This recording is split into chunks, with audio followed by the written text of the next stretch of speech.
Warning, this video will contain spoilers for the endgame of Xenoblade Chronicles 3, so it would be wise to watch this video after you've cleared the story on your own terms.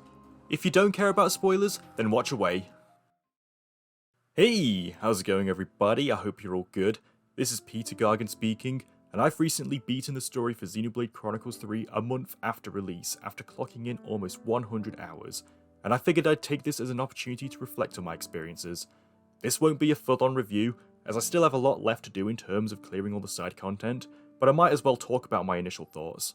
So, without further ado, let's get into it. Firstly, let's go over what I liked about the combat.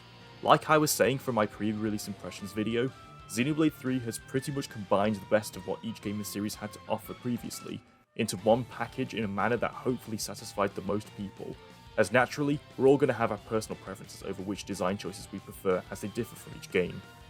Like in Xenoblade 2, we have combat arts assigned to each button, and depending on if your character class hails from Kevis or Agnes, they will recharge under different conditions.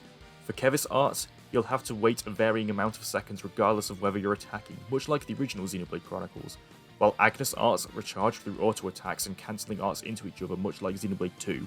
I think this is a nice way to bridge the gap between the two games, as it caters to both preferences for recharge methods while also encouraging the player to strategize with both in mind, due to the introduction of fusion arts, where holding the right trigger when both are active allows the properties of both attacks assigned to the button to be executed simultaneously, sorry if I'm British, which also encourages the player to get creative and find the optimal combinations that synergizes well with each other through experimentation. While I believe this works well, I do think that it would be even better if auto attacks could still be executed while moving your character around the field, as you have to stand still to carry them out. I've heard this complaint from others, and I agree to an extent. While it can feel initially slow to just stand there and wait for the art to recharge, I think for the Agnes arts it's justified, as that was also the case for Xenoblade 2, which the Agnes charging method was trying to replicate. However, you also have to stay still to execute auto attacks under Kevis classes, something which wasn't the case in Xenoblade 1, where you could still move around freely so long as you were within enemy range. Personally, I think if the intention of the Kevis charging method was to stay true to the original Xenoblade, it would make even more sense to be able to auto attack while moving.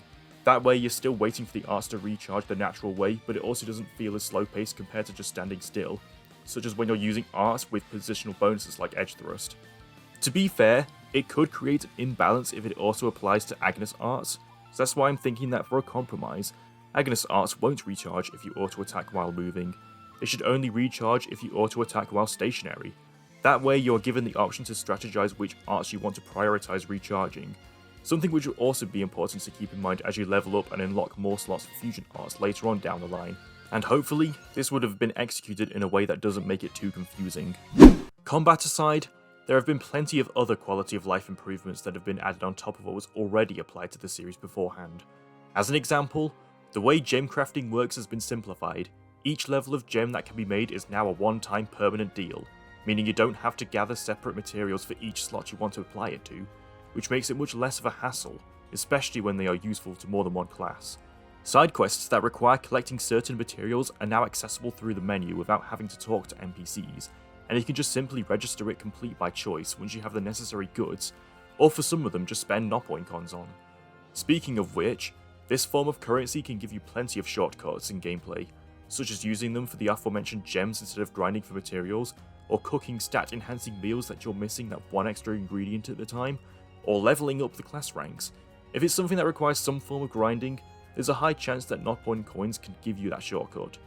It's a nice system that saves you from certain hassles that you might not want to bother with, while also not being a way to cheat your way out of it, as if you find yourself relying on them too much, you'll probably run out sooner or later.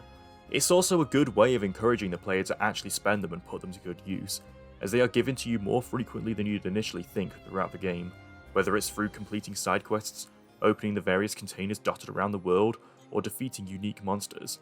I'm sure a lot of you can relate to this, especially if you're an avid JRPG player like myself, but hoarding spendable items is probably my big toxic habit in games, so it's good that Noppon coins are there to reassure me that it's okay to use items up without it seeming like a waste.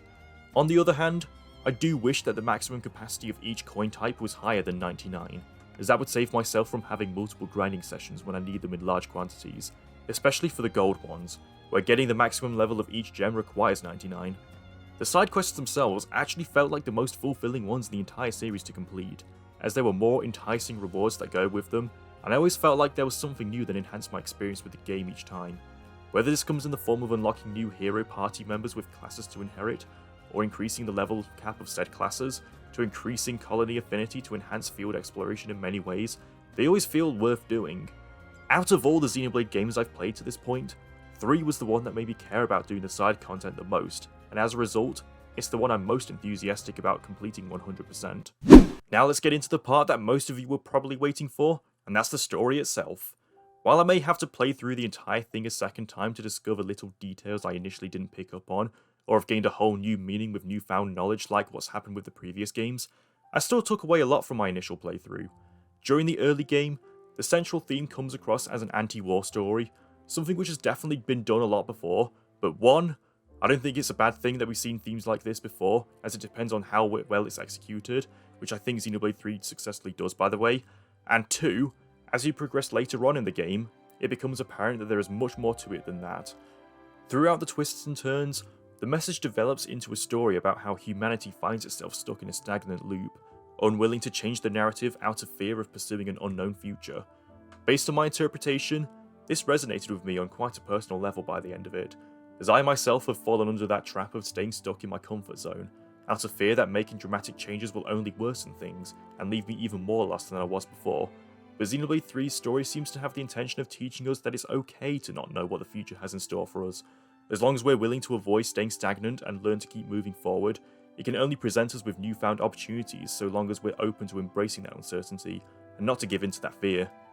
If I were to think about a particular scene that stood out to me from a world-building perspective, it would have to be when the main cast are introduced to the concept of the natural life cycle of humanity, especially when they meet a human baby for the very first time.